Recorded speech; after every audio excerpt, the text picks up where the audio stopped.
बिस्मिल्लाहिर्रहमानिर्रहीम। अस्सलाम वालेकुम स्टूडेंट्स, उम्मीद है कि आप सब लोग खैरियत से होंगे।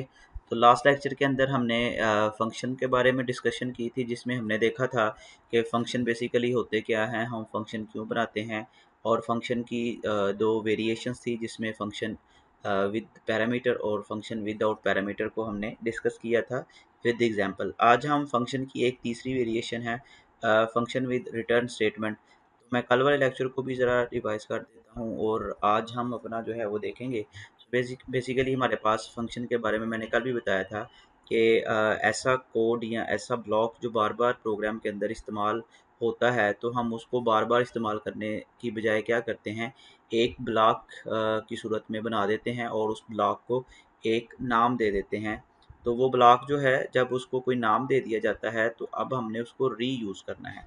तो रीयूज़ करने के लिए हम पूरा ब्लॉक नहीं लिखेंगे, बल्कि क्या करेंगे, उस ब्लॉक को कोई नेम दिया होगा, उस नेम की मदद से हम जो है जहाँ पे भी ज़रूरत पड़ेगी हम उसको इस्तेमाल कर लेते हैं, यानी उसको कॉल कर लेते हैं। तो वो वाले फंक्शन जो है उसकी सारी स्टेटमेंट्स वहाँ पे एग्जीक्यूट होना शुरू हो जाती हैं। सो फंक्शन की दो टाइप्स की हमने बात की थी, जिसमें बिल्ट इन फंक्शन थे हमारे पास, यूज़र डिफाइंड फंक्शन थे। बिल्ट इन फंक्शंस में क्या होता है, हमारे पास ऐसे फंक्शंस होते हैं जो पहले से ही पाइथन का हिस्सा हैं, जबकि यूज़र डिफाइंड फंक्शंस में ऐसे फंक्शंस होते हैं जो हम खुद से बनाते हैं, जो लैंग्वेज में पहले से मौजूद नहीं होते। फिर हमने फंक्शन विद आउट पैरामीटर जो है ये देखा था, इसका सिंटैक्स देखा था, जिसमें हम डेफ का कीवर्ड, फंक्शन का नेम, पैरेंथेसिस, और पैरेंथेसिस में कुछ भी नहीं लिखते, फिर हम कॉलन लगाते हैं और विद इंडेंटेशन यहाँ पे क्या करते हैं, वो वाली सेट ऑफ स्टेटमेंट्स लिख देते हैं जिनको हमने बार बार एग्जीक्यूट करवाना होता है। उसके बाद हमने जो है एक इसकी एग्जांपल देखी थी, जिसमें मैंने आपको एक फ़ंक्शन के अंदर मल्टीपल स्टेटमेंट्स लिख के बार बार जो है वो उनको कॉल करने का तरीकाकार जो है वो बताया था। फिर फंक्शन विद पैरामीटर के ऊपर बात की थी, और फंक्शन विद पैरामीटर में हमने एक पैरामीटर के ज़रिए प्रोग्राम बनाया था, और पैरामीटर जो है उसको जब हम बेसिकली फ़ंक्शन को देते हैं, पैरामीटर बेसिकली हमारे पास वैल्यू होती है जिसके ऊपर फंक्शन जो है वो फंक्शनैलिटी परफॉर्म करता है। तो इसका मैंने सिंगल पैरामीटर वाला आपको कल फंक्शन बना के दिखा दिया था। मैं आज कोशिश करता हूँ कि मल्टीपल पैरामीटर वाला आपको एक फंक्शन बना के दे दूँ, जिसमें हम जो है वो 2 पैरामीटर पास करेंगे। देन हम जो आज का लेक्चर है, जिसमें हम बेसिकली देखेंगे function with return statement. So function with parameter में 2 पैरामीटर वाला जो है वो हम एक प्रोग्राम करके देखते हैं। और वो प्रोग्राम क्या है, हम एक ऐसा प्रोग्राम बनाएंगे जिसमें फंक्शन की मदद से जो है वो 2 नंबर्स को हम ऐड करवाएंगे। तो आइडियली को हम ओपन कर लेते हैं। आइडियली को ओपन करने के बाद स्क्रिप्ट मोड के अंदर हम एक फंक्शन बनाएंगे जो 2 नंबर्स को आपस में ऐड करेगा। सो यहाँ पे मैंने न्यू पे फाइल पे क्लिक करके न्यू फाइल एक क्रिएट कर ली है, और इस फाइल के अंदर हम अपना कोड लिखेंगे जो 2 नंबर्स को ऐड करेगा, और ये इसको हम 2 पैरामीटर्स पास करेंगे। सो ये फंक्शन की डेफिनेशन के लिए पहले डेफ का कीवर्ड आता है, उसके बाद हम फंक्शन का नाम रख देते हैं। सो मैं फंक्शन का नाम रख लेता हूँ ऐड। देन उसके बाद मैं क्या करता हूँ, यहाँ पे 2 पैरामीटर्स पास कर देता हूँ। सो 2 पैरामीटर्स 2 वेरिएबल्स होंगे यहाँ पे। लेट्स से एक का नाम x है, दूसरे का नाम y है। उसके बाद कॉलन, और जितने भी पैरामीटर्स आपने पास करने हो आप कॉमा सेपरेशन की मदद से पैरामीटर्स पास कर सकते हैं। उसके बाद इंडेंटेशन के साथ इस फंक्शन के अंदर जो हमने फंक्शनैलिटी परफॉर्म करनी है उसका कोड लिखेंगे। सो मैं कहता हूँ कि 2 नंबर्स को ऐड करवाना है। सो एक वेरिएबल यहाँ पे क्रिएट कर लेता हूँ, सम का इज इक्वल टू क्या करे, x को और y को वो ऐड कर दे, x प्लस वाई। इसको ये क्या करे, ऐड करे और सम की वैल्यू को प्रिंट कर दे। So print is equal, print के अंदर जो है वो लिखा आ जाए सम। स्क्रीन के ऊपर हमने डिस्प्ले करवाना है message sum is equal to, आगे सम लिखा आ जाए। सो यहाँ पे कॉमा, वेरिएबल का नाम है सम। सो ये हमारा फंक्शन बन गया है। अब हम इसको सेव करते हैं। सेव करने के बाद जो है वो नेक्स्ट चलते हैं। तो यहाँ पे मैं फंक्शन वन के नाम से dot P Y, function one dot P Y के नाम से एक फ़ाइल क्रिएट कर लिए। ठीक है, अब मैं इसको रन करता हूँ। तो स्टूडेंट देखिएगा, फंक्शन डिफाइन करने के बाद जब हम उसको रन करते हैं तो वो वाला फंक्शन जो है वो फंक्शनैलिटी परफॉर्म नहीं करता। फंक्शनैलिटी वो तब परफॉर्म करेगा जब प्रोग्राम के अंदर किसी जगह पे उस फंक्शन को कॉल किया जाएगा। विदाउट कॉलिंग वो अपनी फंक्शनैलिटी परफॉर्म नहीं करेगा। सो यहाँ पे ये देखें, मैंने इसको कॉल नहीं किया, मैं यहाँ पे रन पे क्लिक करके रन मॉड्यूल पे क्लिक करता हूँ तो ये देखें एग्जीक्यूशन हो गई है, लेकिन हमें कुछ भी आउटपुट नहीं आ रही। द रीज़न इज़ डैट के फंक्शन डिफाइन तो हो गया, अभी कॉल नहीं किया। सो कॉलिंग के लिए मैं क्या करता हूँ, अपने नीचे जो है प्रोग्राम के अंदर किसी भी जगह पे यहाँ पे कुछ भी स्टेटमेंट्स हो सकती हैं, तो यहाँ पे मैं क्या करता हूँ, अपना जो सम का फंक्शन बनाया है मैं उसको कॉल कर देता हूँ। सो यहाँ पे मैं फंक्शन को कॉल करने के लिए उसका सिंटैक्स क्या है, फंक्शन का नाम और उसके पैरामीटर पैरेंथेसिस के अंदर पास करते हैं। सो यहाँ पे फंक्शन का नाम है ऐड, और इस फंक्शन को दो पैरामीटर हमने पास करने हैं। मैं हार्ड कोडेड वैल्यूज़ भी पास करके दिखा देता हूँ और वेरिएबल के ज़रिए भी पास करके दिखा दूंगा। सो यहाँ पे 5,7 लेट से ये दो मैंने फंक्शन को वैल्यूज़ पास की हैं। अब होगा क्या कि ये वाली स्टेटमेंट जो है वो एग्जीक्यूट होगी, कंट्रोल फंक्शन की डेफिनेशन पे जाएगा, 5x को मिल जाएगा, 7y को मिल जाएगा। यहाँ पे x और y को वैल्यूज़ पास हो जाएंगी और इनकी एडिशन जो है वो होने के बाद रिजल्ट सम में आ जाएगा। और यहाँ पे हमने सम के वेरिएबल को आउटपुट करवा दिया हुआ है। सो यहाँ पे रन पे क्लिक करके रन मॉड्यूल पे जाते हैं, इसको सेव करते हैं। सो आप देखिएगा यहाँ पे ये देखें सम इज़ इक्वल टू 12 जो है वो हमारे पास आंसर आ गया है। मैं आता हूँ यहाँ पे जो है वो बजाय इसके कि यहाँ पे हार्ड कोडेड वैल्यूज़ दें, यानी कि जब भी मैं फंक्शन को रन करूँगा तो ये देखिएगा हमेशा आंसर 12 ही आएगा, क्योंकि प्रोग्राम के अंदर वैल्यूज़ फिक्स लिख दी हैं। लेकिन मैं कहता हूँ कि हर दफ़ा प्रोग्राम में वैल्यूज़ इनपुट ली जाएँ। सो उसके लिए मैं क्या करता हूँ, सबसे पहले यहाँ पे इनपुट के लिए मैं एक वेरिएबल क्रिएट कर लेता हूँ। Let's say a is equal to, एक नंबर इनपुट करवाना है तो इंटीजर, दैन उसके अंदर इनपुट का फंक्शन, इनपुट के फंक्शन के अंदर प्रॉम्प्ट लिख देते हैं हम, इंटर आ नंबर, और यहाँ पे यूज़र नंबर इंटर करेगा, वो स्टोर हो जाएगा a में। दूसरा नंबर हम वेरिएबल b में स्टोर करेंगे, ये b हमारे पास एक इंटीजर नंबर होगा, आप फ्लोट भी करवा सकते हैं। सो यहाँ पे इंटर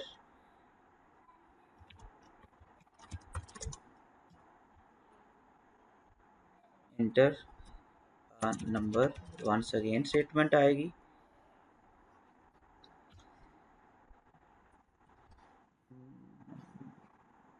ये स्पेलिंग मिस्टेक हो गई थी, ये मैंने करेक्ट कर दी है। तो यहाँ पे इंटर अ नंबर आ गया, दूसरे वेरिएबल में दूसरा नंबर स्टोर हो जाएगा जो भी यूज़र इंटर करेगा।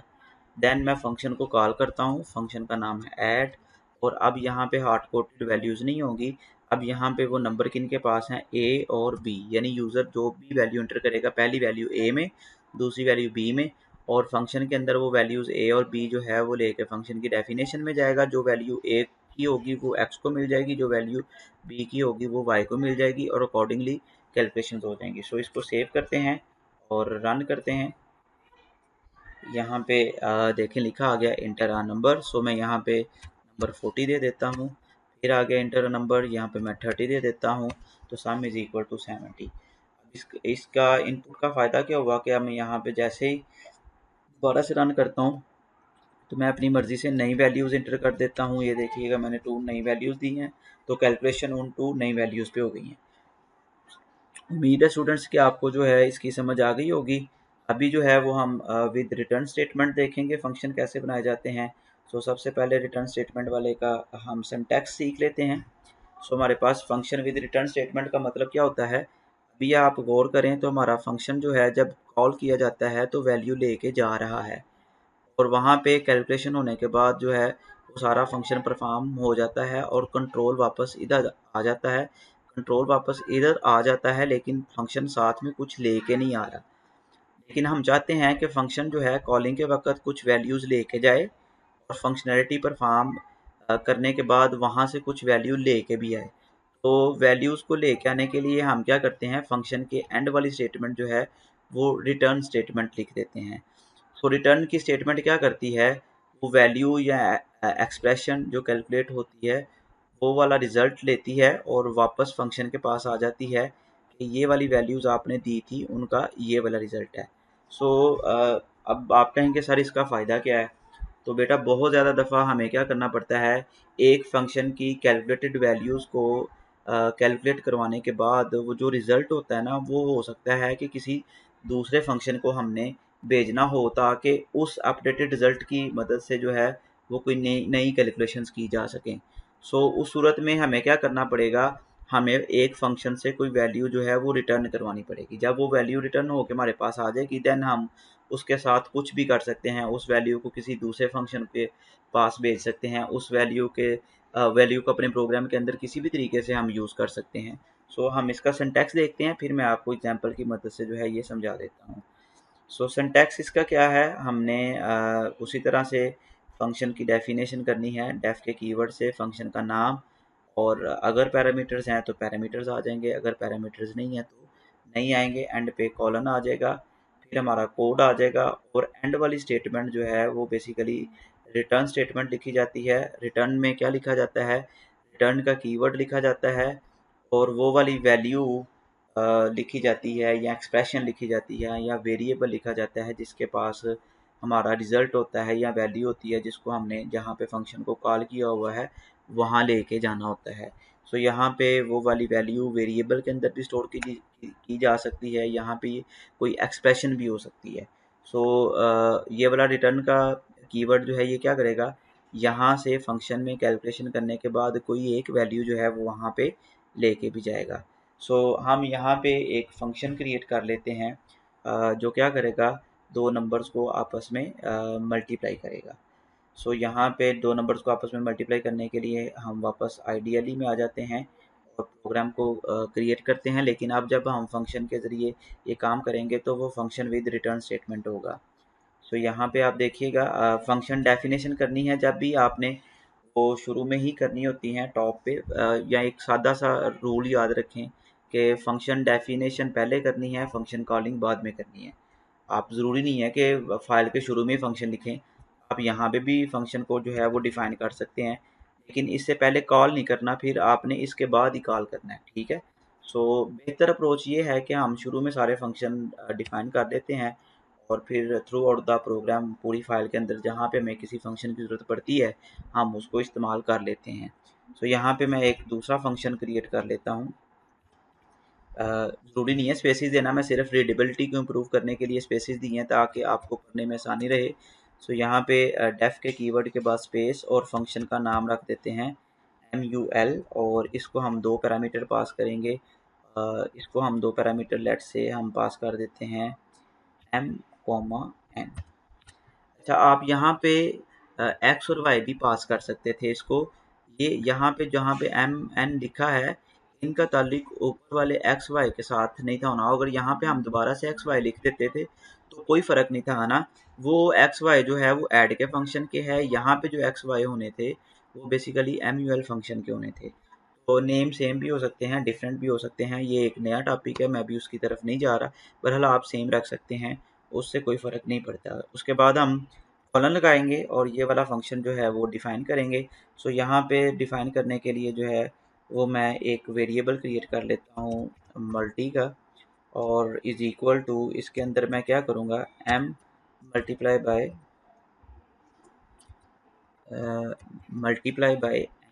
क्योंकि मैंने दो वेरिएबल्स को क्या करना है, मल्टीप्लाई करना है। उसके बाद मैंने क्या करना है, ये जो रिज़ल्ट है वो MULI के पास है, मैंने इसको रिटर्न करना है। आप अगर चाहें तो डायरेक्ट रिटर्न के बाद ये एक्सप्रेशन भी लिख सकते हैं, जैसे यहाँ पे लिख दें रिटर्न।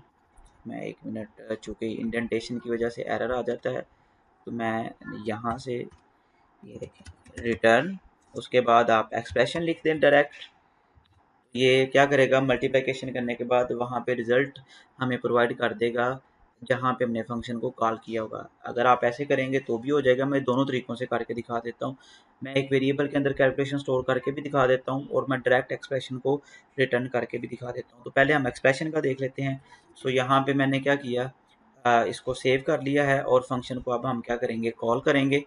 तो कॉल करने के लिए मैं दोबारा से क्या करूँगा, ये मैं वैल्यूज़ इनपुट जो है वो ली हैं, इन्हीं वैल्यूज़ को जो है वो मैं यूज़ करते हुए अब मल्टीप्लिकेशन का फंक्शन जो है वो यूज़ करूँगा, यानी कि मैं मल्टीप्लिकेशन के फंक्शन को भी सेम यही वैल्यूज़ भेज देता हूँ। तो यहाँ पे भी मैं हार्ड कोडेड वैल्यूज़ भी दे सकता हूँ, और वेरिएबल भी, चूँकि हम वेरिएबल में इनपुट लेंगे तो पहले ऐड का फंक्शन है, उन्हीं इनपुट के ऊपर एडिशन का फंक्शन हो जाएगा, कंट्रोल वापस आएगा, फिर हमारे पास मल्टीप्लिकेशन का फंक्शन कॉल होगा, कंट्रोल मल्टीप्लिकेशन के फंक्शन पे जाएगा, वहाँ पे वो वैल्यूज़ एम एन को मल्टीप्लाई करने के बाद यहाँ पे आ जाएंगी। सो यहाँ पे हम क्या करेंगे, दोबारा से फंक्शन कॉल करते हैं और जो दो वेरिएबल हमने इनपुट के लिए लिए हुए हैं उनको यहाँ पे पास कर देते हैं। सेव करने के बाद रन मॉड्यूल पे क्लिक करते हैं और रन मॉड्यूल पे क्लिक करने के बाद हम यहाँ पे वैल्यूज़ इंटर कर देते हैं। मैं छोटी वैल्यूज़ इंटर करता हूँ, पहली 5 2 दूसरी 5। यहाँ पे आंसर जो है वो सम इज़ इक्वल टू हमारे पास क्या आएगा, 7 आएगा। अभी हमें जो है वो मल्टीप्लिकेशन का आंसर नहीं मिलेगा। क्यों नहीं मिलेगा बेटा, यहाँ पे रिज़ल्ट तो आ गया है मल्टीप्लिकेशन के फंक्शन के बाद, तो हमें क्या करना पड़ेगा, उसको किसी वेरिएबल में स्टोर करना पड़ेगा। तो यहाँ पे हम एक वेरिएबल क्रिएट कर लेते हैं रिज़ल्ट के नाम से। उसमें हम क्या करेंगे, मल्टीप्लिकेशन का रिज़ल्ट जो है वो स्टोर करवा लेंगे। देन हम इस मल्टीप्लिकेशन के वेरिएबल को क्या करेंगे, प्रिंट करेंगे। अब यहाँ पे आप कहेंगे सर ये क्यों आपने किया, तो मैंने याद है शुरू में कहा था कि हम फंक्शन से एक वैल्यू वापस लेके आएंगे और उसको किसी वेरिएबल में स्टोर कर देंगे। क्यों ऐसा करना है, क्योंकि हो सकता है कि वो जो फाइनल वैल्यू है उसको आगे फर्दर हमने कैलकुलेट करने के लिए इस्तेमाल करना हो, किसी दूसरे फंक्शन को देनी हो वो वाली वैल्यू, या हमने वैसे प्रिंट करनी हो, तो उसके लिए हम क्या करेंगे, उस रिज़ल्ट के कोई एक वेरिएबल बना लेंगे, उसमें स्टोर कर लेते हैं। तो यहाँ पे हमने वो रिज़ल्ट के वेरिएबल में स्टोर कर लिया है। मैं इसका आपको प्रैक्टिकली जो है वो प्रूफ दे देता हूँ। तो पहले हम इसको यहाँ पे परफॉर्म कर लेते हैं। तो यहाँ पे मैं कहता हूँ कि लिखा आ जाए मल्टीप्लिकेशन इज़ इक्वल टू, इसके बाद मल्टीप्लिकेशन का रिज़ल्ट आ जाए और वो किस में पड़ा हुआ है, रिज़ल्ट के वेरिएबल में पड़ा हुआ है। सेव करते हैं। अब हम इसको रन करते हैं दोबारा से। मैं वैल्यूज़ यहाँ पे 4 और 2 देता हूँ, ये 6 और आपका जो है वो 8 आंसर आ जाएगा। ये देखिए तो हुआ क्या है एक्चुअली, यहाँ पे ज़रा समझने की कोशिश करें। पहले ये वाली लाइन चली, इनपुट ली, ए के वेरिएबल में स्टोर हो गई। फिर ये लाइन चली, इनपुट ली, बी के वेरिएबल में स्टोर हो गई। जब ये वाली लाइन चली ऐड ए बी, कंट्रोल ऊपर फंक्शन की डेफिनेशन पे चला गया, नहीं फंक्शन ऐसे ब्लॉक पे चला गया जिस जिस ब्लॉक का नाम क्या था, ऐड था। उसको जाके ए की वैल्यू एक्स को मिल गई, जो बी के अंदर स्टोर था वो वाई को मिल गया। वो वाली वैल्यू फंक्शन के अंदर पास हो के जो भी हमने फंक्शनैलिटी कहा था प्लस कर दे, तो उसने प्लस करके यहाँ पे रिजल्ट जो है वो प्रिंट कर दिया। कंट्रोल वापस इस फंक्शन पे आ गया, लेकिन ये फंक्शन आते हुए साथ कुछ लेके नहीं आया, ये वहीं पे कैलकुलेशन अपनी ख़त्म कर रहा है। उसके बाद कंट्रोल वापस आने के बाद ये वाली लाइन चली, यहाँ पे क्या किया है, एक फंक्शन है, ये फंक्शन जो है वो 2 पैरामीटर लेके जाएगा उस ब्लॉक के ऊपर जिसका नाम MUL होगा, ये MUL है। और इसको जो भी ए की वैल्यू है वो m को पास हो जाएगी, जो भी बी की वैल्यू है वो n को पास हो जाएगी, और अकॉर्डिंगली फंक्शन के अंदर मल्टीप्लिकेशन होगी। ये रिटर्न की स्टेटमेंट क्या करेगी, मल्टीप्लिकेशन करने के बाद जो रिज़ल्ट है वो यहाँ पे लेके आएगी, और वो रिज़ल्ट हमने किस में स्टोर कर देना है, ये रिज़ल्ट का एक वेरिएबल बनाया है, इसमें स्टोर कर दिया। अब हम इस वैल्यू को आगे मैंने प्रिंट करना है तो मैंने प्रिंट कर दिया। लेट्स से मैं इसको किसी और फंक्शन को पास करना चाहता हूँ, तो मैं उस फंक्शन को भी पास कर सकता हूँ। तो लेट्स से कैसे कर सकते हैं, तो इसके लिए मैं आपकी आपकी आसानी के लिए एक फ़ंक्शन जो है वो बना देता हूँ, ताकि आपको जो है वो समझ आ जाए इस चीज़ की। तो यहाँ पे मैं एक लेट्स से फ़ंक्शन क्रिएट करता हूँ, एक पैरामीटर वाला, उसका हम नाम रखेंगे स्केयर। तो एस स्केयर के लिए मैं शॉर्ट फॉर्म में SQ रख देता हूँ, और इस फंक्शन को मैं पास करूँगा रिज़ल्ट का वेरिएबल। क्या पास करूँगा, रिज़ल्ट का वेरिएबल। सो यहाँ पे आप रिज़ल्ट रखें, एक्स रखें, वाई रखें, जी रखें, कुछ भी रखें। सो यहाँ पे मैं जो है वो लेट से वेरिएबल जो है एक क्रिएट कर लेता हूँ, जिसका नाम रख लेता हूँ डी, पैरामीटर के तौर पे, कॉमा। इसके अंदर जो है वो मैं क्या करूँगा, रिटर्न क्या करे, स्केयर रिटर्न करे।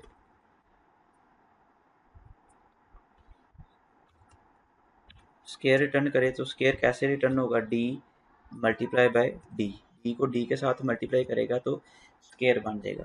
तो अब रिटर्न की स्टेटमेंट जहाँ पे स्केयर का फंक्शन कॉल होगा वहाँ पे अब मुझे जो है वो इसका स्केयर दे देगा। अब देखें मैंने यहाँ पे क्या किया, रिजल्ट की वैल्यू जो है वो ए बी मल्टीप्लिकेशन का जो फंक्शन था उससे कैलकुलेट करवा के रिजल्ट के वेरिएबल में स्टोर कर लिया है। अब मैं कहता हूँ कि ये जो रिजल्ट की वैल्यू है ना, ये किसको पास करनी है, स्केयर के फंक्शन को पास करनी है, ताकि उस नंबर का स्केयर भी लिया जा सके। तो यहाँ पे मैं क्या करता हूँ, मैं यहाँ पे एक वेरिएबल क्रिएट करूँगा, जो कि ये रिटर्न स्टेटमेंट है। तो एक वेरिएबल क्रिएट कर लेता हूँ यहाँ पे, उसका नाम मैं रख लेता हूँ SEQ इज़ इक्वल टू इसके अंदर फंक्शन का नाम है SQ। सो ये SQ का फंक्शन कॉल हुआ और इसको मैंने पास कर दिया रिज़ल्ट का वेरिएबल, ये वाला, ठीक है। अब ये रिज़ल्ट का वेरिएबल से जो है वो वैल्यू लेके जाएगा, उसका स्केयर कैलकुलेट करेगा और कैलकुलेट करने के बाद मैं इसको प्रिंट कर देता हूँ ताकि हमें पता चल जाए कि कैलकुलेशन होके रिज़ल्ट आ रहा है या नहीं आ रहा। तो यहाँ पे SEQ इक्वल टू हमारे पास रिज़ल्ट आ जाए SEQ का। सेव करते हैं, इसको रन करते हैं। रन मॉड्यूल पे क्लिक किया, यहाँ पे मैंने एक नंबर इनपुट किया, पहला नंबर इनपुट किया 2, दूसरा नंबर भी 2 कर देता हूँ, छोटी वैल्यूज़ ताकि अंडरस्टैंड करने में आसानी रहे। आप बड़ी भी दे सकते हैं, लेकिन चूँकि मैं यहाँ पे एक्सप्लेन कर रहा हूँ तो आपको समझ आ जाएगी ज़रा। सो यहाँ पे मैंने 2 नंबर इनपुट किए, तो ये देखें आपको क्या आ रहा है, सम भी 4 आ रहा है, मल्टीप्लिकेशन भी 4 आ रही है, और फिर हमारे पास जो है वो मल्टीप्लिकेशन का जो रिज़ल्ट है वो हमने किस में स्टोर किया था, रिज़ल्ट के वेरिएबल में। और रिज़ल्ट के वेरिएबल को जब हमने पास किया स्केयर के फंक्शन को 4 वैल्यू को, तो वो क्या करेगा, 4 को 4 के साथ मल्टीप्लाई करके 16 बना देगा। तो होपफुली स्टूडेंट आपको समझ आ गई होगी कि हम रिटर्न स्टेटमेंट क्यों लगाते हैं। तो जब हम चाहते हैं कि हमारा फंक्शन कोई वैल्यू वापस लेके आए, ताकि उसका कोई मकसद होगा, उसका मकसद ये होगा कि हमने उस वैल्यू को फर्दर किसी कैलकुलेशन के लिए या फर्दर किसी दूसरे फंक्शन के लिए इस्तेमाल करना होता है। सो डेट्स वाई हम तब जो है वो रिटर्न की स्टेटमेंट को जो है वो इस्तेमाल करके वैल्यू कैलकुलेट करवा के ले आते हैं। तो ये डिपेंड करता है सिनेरियोज़ के ऊपर, ठीक है। तो यहाँ पे मैं थोड़ा सा मज़ीद प्रोग्राम को क्लैरिटी के साथ आपको दिखा देता हूँ ताकि आपको स्टेटमेंट रीड करने में परेशानी ना हो। तो यहाँ पे मैं लिख देता हूँ एक प्रिंट की स्टेटमेंट, और प्रिंट की स्टेटमेंट में लिख देता हूँ after addition function multiplication function is called, यानी ये वाली स्टेटमेंट आएगी, उसके बाद ये वाला रिज़ल्ट आएगा। और फिर मैं कहता हूँ कि इस स्टेटमेंट को मैं यहाँ से कॉपी कर लेता हूँ, मैं यहाँ पे भी पेस्ट कर देता हूँ, और आफ्टर मल्टीप्लिकेशन रिज़ल्ट, यहाँ पे एडिशन की जगह पे मैं कर लेता हूँ after multiplication result function square जो है SQ इज़ कॉल्ड, और उसको वैल्यू कौन सी मिलेगी, ये वाले रिज़ल्ट की वेरिएबल की। तो अब इसको सेव करके दोबारा से एग्जीक्यूट करता हूँ। तो ये देखिएगा यहाँ पे मैं वैल्यूज़ इंटर कर देता हूँ, ये देखें यहाँ पे मैं वैल्यूज़ इंटर कर देता हूँ 3 एंड 2, तो इनकी एडिशन हो गई 5। आफ्टर एडिशन फंक्शन जो है वो मल्टीप्लिकेशन हो गई इनकी उन्हीं नंबर्स के साथ 6, और रिज़ल्ट की वैल्यू क्या बनी 6। तो 6 जो है वो हमने किसको पास किया, स्केयर के फंक्शन को पास किया, तो उसने क्या कर दिया 36 जो है वो आंसर दे दिया 6 का। तो यहाँ पे हो क्या रहा है एक्चुअली, यहाँ पे इनपुट ली एडिशन का फंक्शन, कंट्रोल एडिशन के फंक्शन पे गया, वहाँ पे प्लस किया गया और रिज़ल्ट डिस्प्ले करवा दिया गया, कंट्रोल वापस प्रोग्राम के अंदर आ गया। और यहाँ पे एक स्टेटमेंट थी after addition function multiplication function is called. So यहाँ पे दोबारा हमने क्या किया, नेक्स्ट में मल्टीप्लिकेशन का फंक्शन, वही वेरिएबल AB के हमने पास किए मल्टीप्लिकेशन के फंक्शन को, तो कंट्रोल मल्टीप्लिकेशन के फंक्शन पे गया, वहाँ पे मल्टीप्लिकेशन हो गई, और यहाँ से जो है फंक्शन खाली नहीं आएगा बल्कि कुछ वैल्यू साथ लेके आएगा, और वो वैल्यू किसको मिल जाएगी, रिटर्न के वेरिएबल को। और देन हमने रिटर्न के वेरिएबल रिजल्ट के वेरिएबल को और रिजल्ट के वेरिएबल को हमने क्या किया है, प्रिंट कर दिया है। उसके बाद फिर एक स्टेटमेंट लिखी हमने, ये डिस्प्ले हो जाएगी।